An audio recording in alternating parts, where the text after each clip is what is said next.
আপনি কি জানেন একসময় পৃথিবীতে এমন একটি সাপ ছিল যা অ্যানাকোন্ডার থেকেও আরো ভয়ঙ্কর? এর নাম টাইটানোবোয়া। এই বিশাল সাপটি 7 থেকে 8 কোটি বছর আগে পৃথিবীর রেইন ফরেস্টে বসবাস করত, আর বিজ্ঞানীদের ধারণা এটি 50 ফুট পর্যন্ত লম্বা হতে পারত।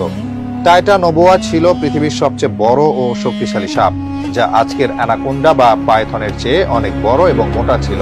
এটি প্রথম আবিষ্কৃত হয় কলম্বিয়ার এক প্রাচীন রেইন ফরেস্টের ফসিল খননের সময়, যেখানে বিজ্ঞানীরা টাইটানোবোয়ার বিশাল কঙ্কাল খুঁজে পান। এর বিশাল আকৃতি দেখে বিজ্ঞানীরা প্রথমেই বিশ্বাসই করতে পারেননি যে এত বড় একটি সাপ সত্যি একসময় পৃথিবীতে ঘুরে বেড়াতো। টাইটানোবোয়া এই দানব সাপের প্রধান শিকার ছিল বিশাল আকৃতির মাছ, কচ্ছপ এবং এমনকি ছোট ডাইনোসরও। বিজ্ঞানীরা মনে করেন টাইটানোবোয়া মূলত জলাশয়ে বাস করত, ঠিক যেমন আজকের অ্যানাকোন্ডা, এবং এটি তার শক্তিশালী দেহের সাহায্যে শিকারকে পেঁচিয়ে ধরে শ্বাসরোধ করে মেরে ফেলত। টাইটানোবোয়া সাপের সবচেয়ে রহস্যজনক ব্যাপার হলো, কিছু গবেষক বিশ্বাস করেন এই সাপ এখনো অ্যামাজনের গভীর জঙ্গলে লুকিয়ে থাকতে পারে। যদিও এই দাবির কোনো বৈজ্ঞানিক প্রমাণ নেই, তবে অনেক মানুষ অ্যামাজনের জঙ্গল থেকে অস্বাভাবিক বড় সাপের অস্তিত্বের কথা বলেছে, যা বিজ্ঞানীদের কৌতূহলী করে তুলেছে। টাইটানোবোয়া দেখতে ছিল একটি বিশাল অ্যানাকোন্ডার মতো, কিন্তু আকারে আরো বেশি লম্বা এবং মোটা। এটি মূলত গভীর জলাশয় ও রেইন ফরেস্টে বসবাস করত, ঠিক যেমন আজকের অ্যানাকোন্ডা বা পাইথন।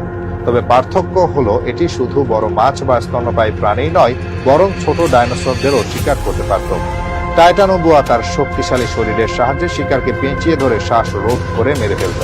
এর বিশাল আকৃতির কারণে এটি শিকার ধরার পর সহজেই পানির নিচে টেনে নিয়ে যেতে পারত। এটি প্রধানত কুমির, বিশাল আকৃতির মাছ এবং অন্যান্য বড় সরীসৃপ খেত। তৎকালীন পৃথিবীর গরম জলবায়ু এর বৃদ্ধি ও বেঁচে থাকার জন্য আদর্শ ছিল।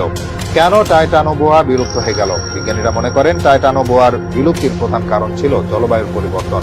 পৃথিবীর তাপমাত্রা যখন ধীরে ধীরে কমতে শুরু করলো, তখন বিশালাকার সাপগুলো টিকে থাকতে পারল না। এছাড়া তৎকালীন সময়ে তাদের প্রধান শিকার বড় মাছ, কচ্ছপ ও সরীসৃপদের সংখ্যাও কমতে থাকে, যার ফলে খাদ্যের অভাবে এই দৈত্যাকার সাপগুলো ধীরে ধীরে পৃথিবী থেকে হারিয়ে যায়।